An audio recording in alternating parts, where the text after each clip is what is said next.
के भीतर एक बहुत भयंकर और विषैला कालिया नाग अपने परिवार के साथ आकर निवास करने लगा।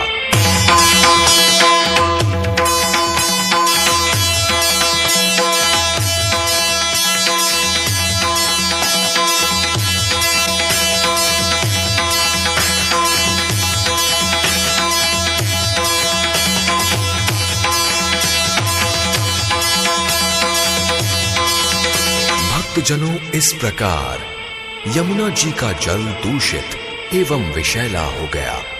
जो भी जीव यमुना का जलपान करता वो कालिया नाग के विष के कारण मृत्यु को प्राप्त हो जाता।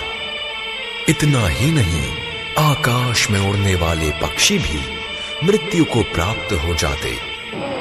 ये जानकर कन्हैया ने यमुना जी को विष मुक्त करने के लिए एवं कालिया नाग को यमुना से निकालने के लिए एक सुंदर सी लीला रची और अपने ग्वाल बालों को संग लेकर गेंद खेलने के बहाने यमुना जी के तट कालिया देह पर आ गए।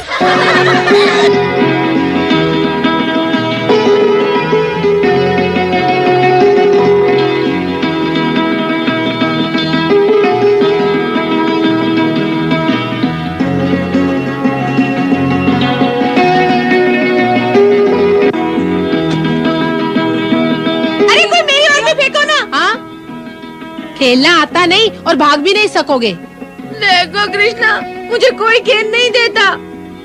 मैं दूंगा, परंतु उसे रोक लेना। हाँ, अवश्य रोक लूंगा।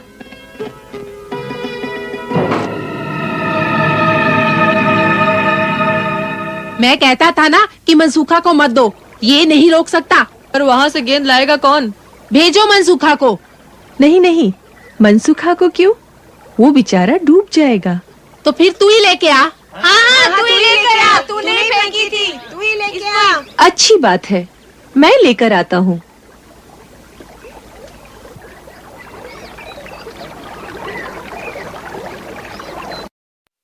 यदा यदा हि धर्मस्य ग्लानिर्भवति भारत अभ्युत्थानम् अधर्मस्य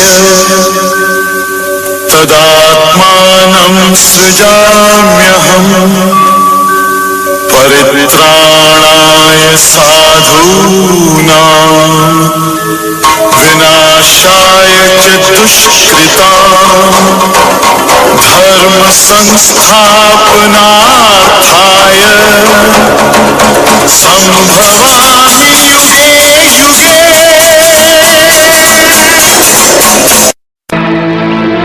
अरे मूर्ख बालक, तू यहाँ किधर चला आया? मेरी गेंद यहाँ गिर गई है, उसे लेने आया हूँ। हाँ? गेंद? कैसी गेंद? इतनी छोटी सी खेलने की गेंद। अरे इतनी छोटी सी गेंद तो क्या, यहाँ हाथी भी गिर जाए तो नागराज के विष से भस्म हो जाता है। जाने तू अभी तक कैसे बच गया? जा वापस चला जा।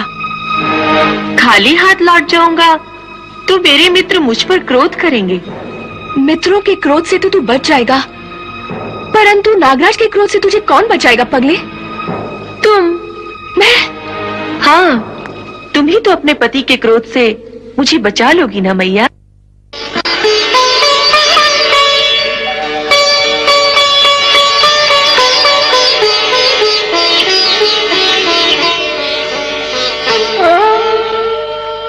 मुझे तू मैया कहता है पगले? तू कितना भोला है। एक गेंद के पीछे क्यों अपने प्राण गंवाने चला आया? देख, ये सर्पों के राजा कालिया का दह है। यहाँ आने पर कोई प्राणी जीवित नहीं बच सकता। तेरा भाग्य अच्छा है, नागराज सो रहे हैं। तू जल्दी यहाँ से भाग जा। यहाँ तक आ गया हूँ तो नागराज से मिले बिना कैसे चला जाऊँ? बालक, क्यों अपनी जान के पीछे पड़ा है?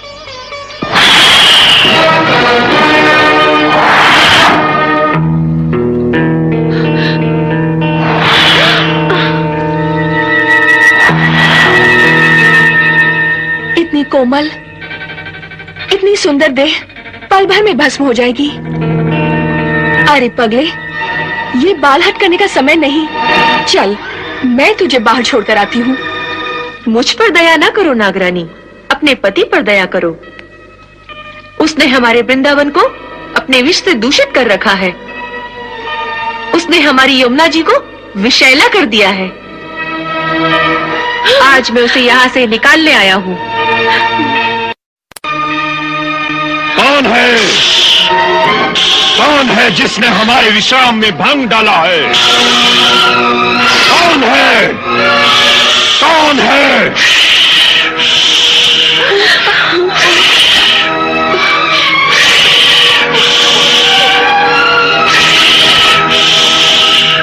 कौन है? ये जीवित यहां तक कैसे पहुंच गया? इसे यहां कौन लाया है? हम नहीं जानती स्वामी, ये स्वयं ही यहाँ तक आ गया है। कोई अनजान बालक है, इसकी भूल को क्षमा कर दीजिए। क्षमा करना हमारे स्वभाव के विरुद्ध है, और ये तो स्वयं ही काल का ग्रास बनने आ गया है। कौन हो तुम? कृष्ण। कृष्ण? कौन कृष्ण? वह कृष्ण जो काल का भी काल है। वह कृष्ण जो तुम जैसे दुष्टों का विनाश करने के लिए धरती पर अवतीर्ण हुआ है।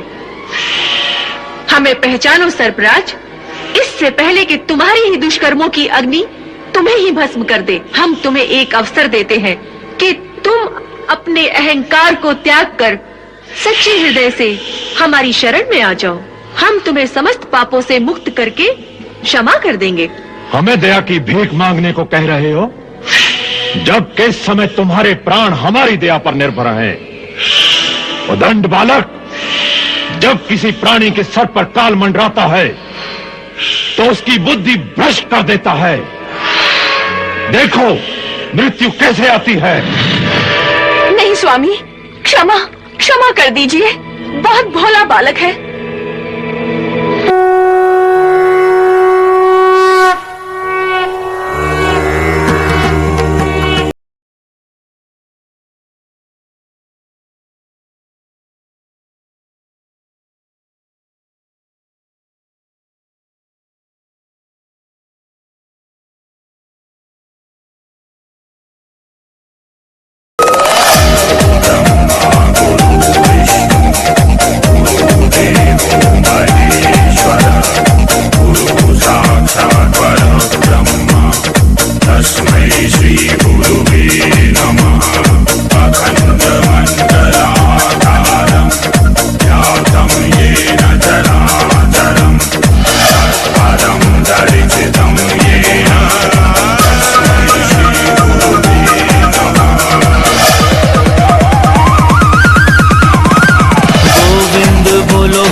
युद्ध कर।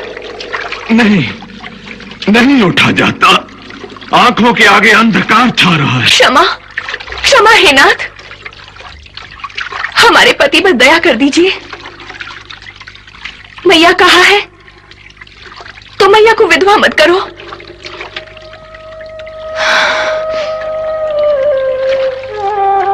स्वामी, प्रभु की शरण में जाइए। ऋषि मुनि देवता कई जन्मों की तपस्या के बाद भी जिन चरणों के दर्शन नहीं कर पाते, वे ही चरण आपके शीश पर हैं। इन्हें नमस्कार कीजिए। त्राहिमाम, त्राहिमाम। हे देवता, मैं तुम्हारी शरण में आया हूं। मेरी रक्षा करो, रक्षा करो, रक्षा करो। तथास्तु। जाओ सर्पराज, मैं तुम्हें जीवन दान देता हूं, परंतु एक शर्त पर कि तुम यह स्थान छोड़कर यमुना जी के रास्ते समुद्र के मध्य में स्थित रमणक द्वीप पर चले जाओ। रहता था, तब एक बार जब गरुड़ जी मेरे प्राण लेने मुझ पर झपटे, तो उनके भय से मैं अपनी पत्नियों सहित यमुना के रास्ते इस कुंड में आकर छुप गया। आप तो जानते हैं कि सौरभ मुनि के श्राप के कारण गरुड़ जी इस यमुना के कुंड में नहीं आ सकते, इसलिए अपने प्राणों को बचाने के लिए मैं यहाँ आकर छुप गया हूँ। नहीं नागराज, अब गरुड़ तुम्हें कुछ नहीं करेंगे। अब तुम्हारे फनों पर हमारी चरण धूलि देखकर गरुड़ तुम्हें मारने की जगह इस चरण धूलि को नमस्कार करेंगे। जाओ मैया, अब रमणक द्वीप पर अपने पति के साथ निर्भय होकर विहार करो। उठो कालिया, अब हमें बाहर लेकर चलो।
माथ्यो विषधर कालिया